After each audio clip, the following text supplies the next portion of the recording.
Welcome to Bible for Modern Minds podcast.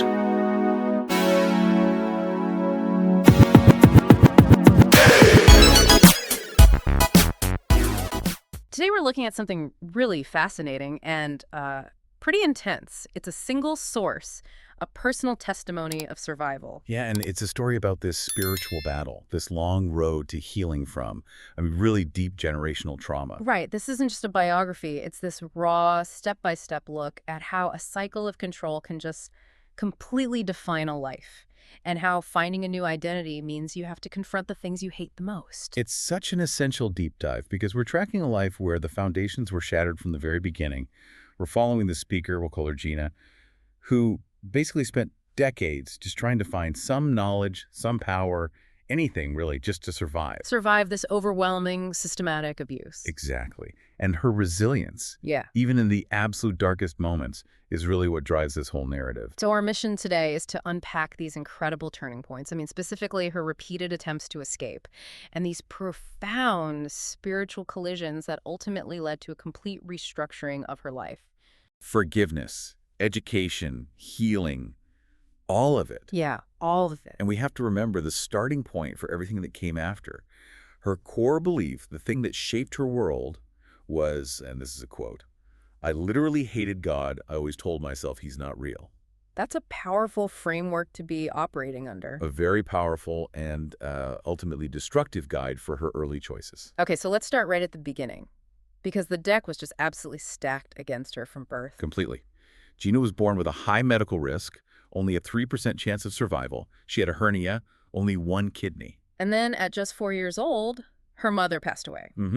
Due to complications from alcoholism and diabetes. Mm-hmm. And that void, the one left by her mother, it was filled immediately. Right, by the father's downstairs neighbor. She moved in right away. And this wasn't, a slow transition period. It was an instant imposition of a new authority figure. And the systematic abuse started. Well, it started instantly. And when we say systematic, we really mean it. Control is built into every part of her daily routine.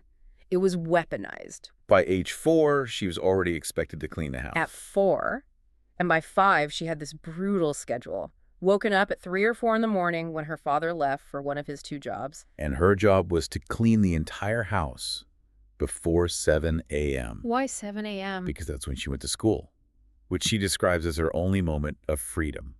Wow, the psychological weight of that, knowing the only safe place you have is school. It's immense. Yeah. And if she failed, if the house wasn't clean, the penalty was beatings, or she was forced to stay home and clean all day instead. No escape. The physical details in the source are just horrifyingly specific. The details being hit with wires, having her face thrown into the wall. And, maybe the most painful part, having her hands burned on the stove. So much so that her hands became permanently hardened. An abuse that severe, it requires total secrecy to continue. Right. Oh, absolutely. She was forced to wear long sleeves to cover up the marks. And even more insidiously, she was threatened. Told she'd get worse beatings on Monday if she ever dared to speak to her father about it. Who was only home on weekends, so her window of opportunity was tiny, and it was weaponized against her. She was completely isolated, and the abuse was actively sabotaging her future. She was forbidden from bringing homework home. If she did, the stepmother would just throw it away. Yep, just throw it out, ensuring she couldn't focus, couldn't study, leading to awful grades. She was being systematically denied the tools she needed for any kind of future independence. And the thing that confirms just how targeted this was Is that her stepbrother and her 2 half-siblings from the new marriage, they were never treated this way. it was only for Gina. Only for her. And that singular focus just creates this deep internal trauma, forcing her to live with that constant awful question, why am I living like this? No protection. And that constant control. It just became her definition of life. It's devastating. And you can see how that early conditioning just set her up to chase that same dynamic even when she was trying to get free. Yes. Which brings us to this next phase, the cycle of escapes, where she physically runs, only to land right back in another controlling environment. Exactly. The first attempt starts early, at age 15. She gets a retail job. Some independence. You'd think. But the stepmother tracked her schedule, called her at work to confirm her hours. The environment changed, but the control didn't loosen its grip at all. But the real shift, the thing that gave her courage, it wasn't self-love. It was protective love. The birth of her daughter. Right. She realized if she couldn't protect herself, she had to protect this new life. And the timing was critical because that cycle of abuse was already starting to transfer to the next generation. Her cousin, who was watching the 2-year-old, she actually saw the stepmother telling the toddler to clean, trying to take control of her care. That was the tipping point. So, escape number 1. She planned it meticulously, packing a little at a time, and convinced a coworker to help her move out. She was running on pure fear for her daughter. But this is where that unresolved internal trauma adjusts. It manifests externally. She moves in with this coworker who's going through a divorce, and she's looking for a safe harbor. Yeah, of course. But the coworker immediately becomes possessive and controlling. She escaped physical abuse only to fall straight into psychological manipulation. And the discovery she makes is just shocking. She finds a black magic book in the coworker's room. A friend later confirms it. This coworker was actively practicing black magic on her. To control her. To exert spiritual control. It's key. The environment she kept finding herself in was just a reflection of the darkness she was trying to escape. Because that internal darkness, the trauma, the hatred she felt, it was still unresolved. It was like a magnet. So that leads to escape number 2. And this one sounds urgent. Sneaking out late at night, throwing her few possessions off a balcony to a friend waiting below. But the control follows her. She moves in with a high school friend, and the first coworker steals her credit card and her money. She has to get the police involved.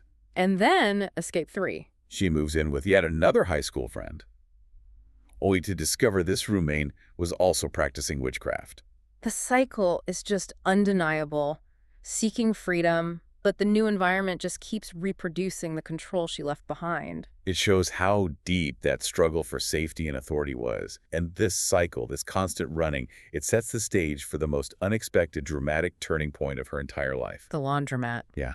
Most mundane place you can imagine. Right. She's just doing laundry, and a medium approaches her, offers a free reading, and then does something no one else had ever done. She accurately described her childhood suffering. And Gina said she just wept because, and I'm quoting again, no one had ever told me that they knew about my suffering. That validation, after decades of forced secrecy, it must have been overwhelming. She immediately accepted the invitation to the medium's studio that night. She was desperate for any solution at all. So she goes to the studio, the medium starts the card reading, confirms the trauma, and then this dramatic, almost unbelievable interruption happens. The medium pulls a card, freezes, and just looks shocked. And asks, "Do you know who the God of the Bible is?" The medium then claims that an angel appeared and told her she could not continue the reading because God wants to speak to you. Which is just an absolute break in reality for Gina, who, remember, hates this God. But what's maybe even more revealing is the bizarre context the medium then offers. Gina asks her, how do you know God if you're practicing witch? And what does she say? The medium pulls back a purple curtain, and there are 6 people sitting there eating. And she explains, I know who the God of the Bible is, but I have to do this because it is cultural, and I need to feed them. Wow. That moment is profound. It just strips away the whole magical veil and shows this underlying human ethical conflict. She's trapped by cultural and economic necessity, fully aware that she's operating against her own spiritual conviction just to provide for her family. And that leads to the ultimate ultimatum for Gina. The message was that God loves her, but he needs her permission to enter her life. He's acting as a gentleman. The choice was absolute. Accept God's path or continue with the cards, but the medium could no longer help her. And initially, still grappling with all that deep-seated resentment that, if he loved me, why is my life like this? She chose the materials. She said no to God. She told the medium, no, I don't want God, continue. And she left with all the witchcraft materials, the potions, pebbles, body washes, a strict schedule, believing they were her only hope. So she had the materials in her hand. But she had the conversation in her mind. The confrontation had happened even if she rejected the outcome. And the true internal turning point, it was spurred by conviction. A friend invites her to church, and she feels deeply uncomfortable holding on to those witchcraft materials. She realized she couldn't walk into a church while she was, using black magic. The action she takes next is so pivotal, so dramatic. She grabbed everything, found a nearby Catholic church, which happened to be empty, and she just ran. Ran right up to the altar, threw everything down, and offered this simple, pivotal prayer. God, I want you. I don't know what to do, but I need you. She finally surrendered control. She accepted Christ at that event, and the source makes this really clear, healing is not a straight line. It's not instantaneous. Not at all. She confessed she didn't come back to church right away. She reverted to what she called a promiscuous lifestyle. A year later, she accepted Christ again. Her life was, in her words, going downhill. She'd lost her job, was financially desperate. And this second commitment, this one marked an immediate shift, a supernatural one. For 4 years, she had suffered from this debilitating chronic back pain. Doctors had no idea what it was. And with only one kidney, she was terrified of kidney failure. The day she committed her life again, she felt something physically lifted off her. Her back pain just vanished, instantly. And a visiting minister later confirmed this healing. So she has this physical healing, which anchors her to the community. But the spiritual freedom process was still incredibly complex. Oh yeah. 8 months after being baptized, the old issues started coming back up. During worship, she'd start manifesting physical symptoms. Coughing, grabbing her throat, falling down. Which brings us to a really crucial point of clarity for you, the listener. The minister recognized this as needing deliverance. Right. And for a general audience, this term within this charismatic Christian tradition, it refers to really specific, focused prayer and counseling.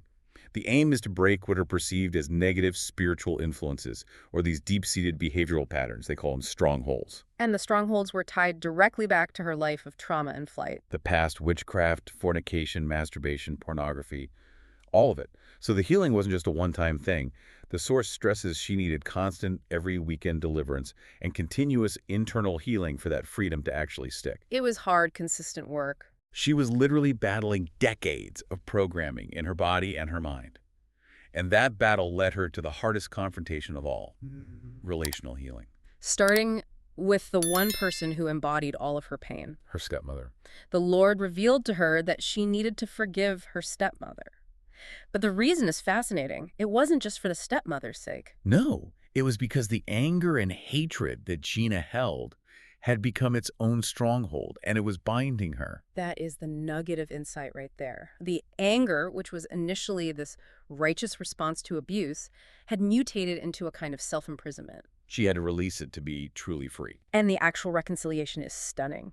She went to her father's house, and her stepmother actually initiated the conversation. She asked for forgiveness first. And Gina's response just shows how much she had grown. She didn't just accept the apology, she apologized back. Asked for forgiveness for the long-held anger and hatred she'd carried. They cried, they hugged, and crucially, Gina gained the perspective to see her stepmother not as pure evil, but as a victim who also needs freedom. That broke the cycle of judgment. With that internal stronghold of hatred gone, the path for external restoration just opened up. Despite her awful grades and these severe grammar issues from her homework always being thrown away, the desire for education came back. It was this beautiful act of humility and determination. She literally asked her own daughter for help to pass the grammar entrance exam. She was accepted, and she eventually got her bachelor's degree, and she gives all the credit to the grace she received from her teachers. She reclaimed the education that was stolen from her as a child. And the most personal, powerful healing that came with her father. The Lord had promised her that her father would return, even after his 35-year marriage to the stepmother, saying he needs freedom too. And what finally opened his eyes after 35 years? Well, the source suggests it was a combination of his daughter's presence and a kind of divine intervention. He asked her out to eat and just posed a simple, direct question. Did your stepmother abuse you? And Gina just said yes. That was it. 2 days later, he told her about this powerful dream he had where Jesus showed him 2 daughters, the abused Gina and the adult Gina who loves him now. That emotional clarity led to action. The outcome is so restorative. The father moved out, he moved in with Gina, and they've lived together for 3 years now, fully restoring that relationship. But there was one final layer, healing the authority wound. Because her stepmother had abused that female authority role, Gina found herself unable to submit to her female pastor. She actually left the church, convinced her fear was justified. She went to another church, and a prophet spoke to her, revealing the source of this fear. The abuse wasn't random. It was a generational curse. And again, for clarity, in this context, that means a pattern of trauma and negative behavior passed down. Her mother, grandmother, and father were also abused. Exactly. The curse was intended to continue with her daughter, but was blocked by Gina's newfound faith. And the instruction she received was radical. To receive the blessings God had for her, she had to go back to her original church and submit to that pastor's authority. She had to directly challenge that deep-seated fear that any authority figure would betray her. And she did it. She faced the fear, returned, and by facing it, she built a wonderful relationship with her pastor, who became the mother figure she never had. This completed the journey of external healing, which led to the ultimate internal freedom. The result was this fundamental change in her identity. She said she woke up the next day feeling completely new. She loved herself, felt beautiful, and was free from the constant mental attacks of rejection and abuse that had defined her entire life. She finally achieved self-acceptance. This journey is just extraordinary. From hatred and constant flight to this complete relational and internal restructuring. I think the biggest takeaway for you, listening, is that profound knowledge that identity and true freedom were only achieved after she confronted the deepest sources of fear and resentment. The abuser, the fear of authority, and that internal anger held inside the self.